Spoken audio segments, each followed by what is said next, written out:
Assalamualaikum warahmatullahi wabarakatuh. Semoga kita semua selalu diberikan perlindungan oleh Allah Subhanahu wa taala.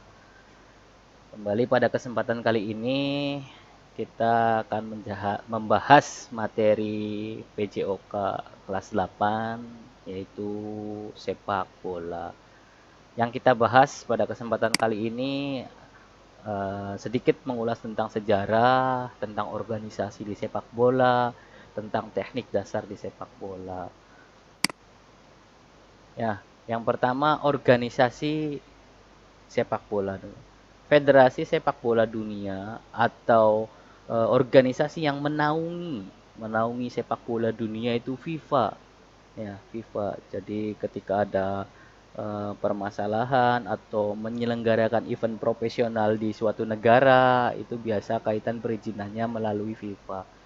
Nah, untuk di Indonesia sendiri, organisasi sepak bola yang menaungi adalah PSSI, Persatuan Sepak Bola Seluruh Indonesia.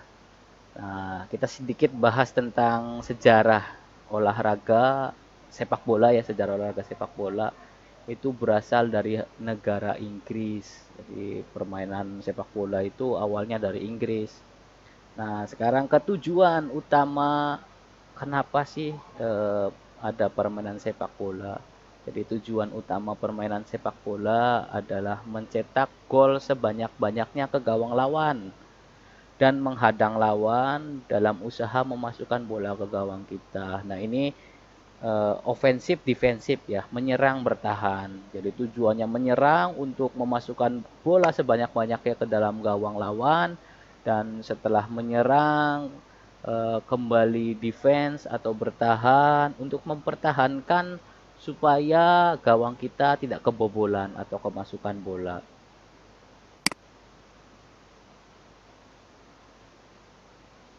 Berikutnya peraturan. Nah, peraturannya sepak bola ini berjumlah untuk setiap timnya 11 orang. Ya, 11 orang itu dengan penjaga gawang. Dimainkan dalam dua babak. Ya, jadi ada dua babak, ada jeda istirahat, babak satu, jeda istirahat, dan babak kedua. Nah, satu babak itu berdurasi 45 menit. Nah, dengan waktu istirahatnya 15 menit.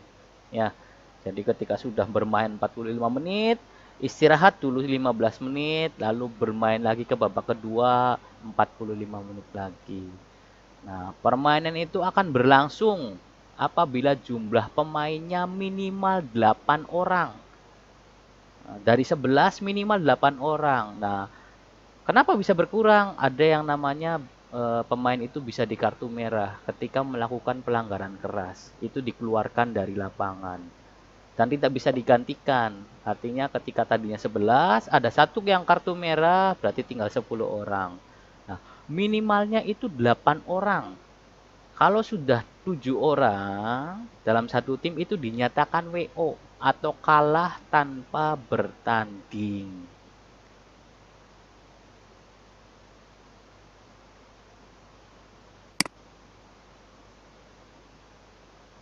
Oke, berikutnya istilah-istilah dalam pertandingan sepak bola. Nah, untuk memulai pertandingan sepak bola itu dinamakan kick off.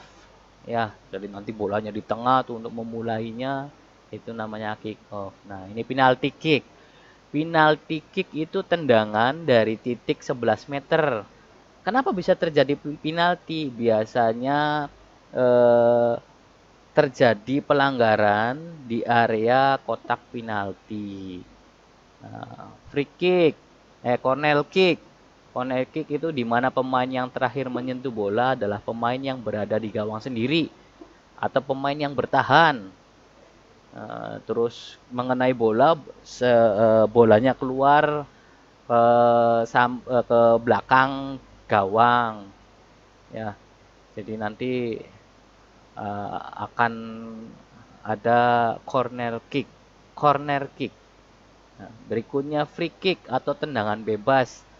Biasanya tendangan bebas ini eh, terjadi karena ada pelanggaran di luar dari kotak yang penalti itu. Ya.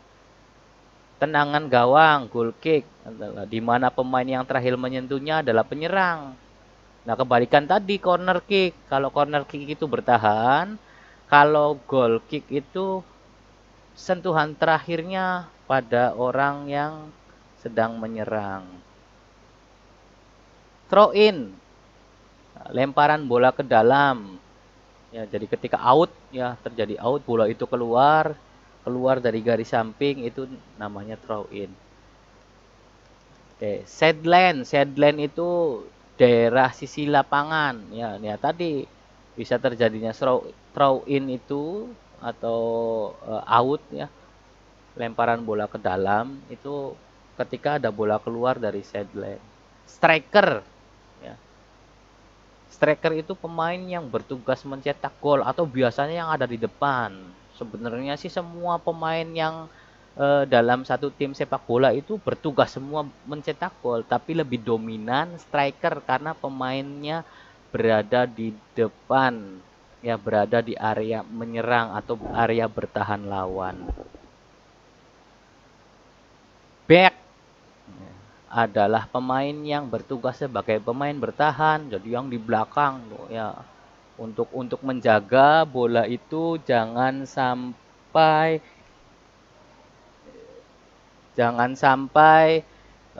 bola itu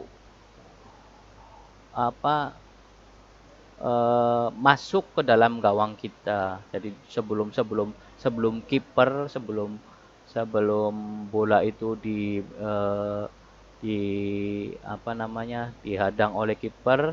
Jadi sebelum kiper tuh ada back dulu atau pemain bertahan, berusaha untuk tidak sampai bola itu masuk ke dalam gawang kita. Playmaker itu biasanya di pemain tengah. Tugasnya apa? Tugasnya untuk mengatur serangan. Ya, untuk mengatur serangan. Bola arahnya harus kemana, serangannya harus kemana, itu semuanya dimainkan atau yang bertugasnya itu pengatur serangannya itu namanya playmaker. Counter attack itu serangan balik. Ketika bola berada di area bertahan kita, nah, serangan balik dengan cepat, ya. Ketika bola berada di area bertahan kita, terus bola itu intercept atau bola itu kena atau bola itu bisa direbut dari lawan oleh kita dan melakukan penyerangan balik dengan cepat, nah itu namanya counter attack. Nah, sekarang kita masuk ke teknik dasar permainan sepak bola. Nah, teknik dasar permainan sepak bola ini ada teknik dasar menendang bola, teknik dasar menerima bola, teknik menggiring bola, teknik menyundul bola. Ya. Nah, ini teknik dasar permainan sepak bola ini akan kita bahas di pertemuan selanjutnya. Ya. Jadi untuk pertemuan sekarang cukup. Mudah-mudahan kalian bisa sedikit mengenal tentang sepak bola dan apabila ada kata-kata yang kurang berkenan atau kata-kata yang kurang tepat dalam penyampaian materi Bapak, mohon maaf yang sebesar-besarnya. Tetap jaga kesehatan, protokol kesehatan juga tetap kalian harus jalankan di setiap harinya, dan salam olahraga. Assalamualaikum warahmatullahi wabarakatuh.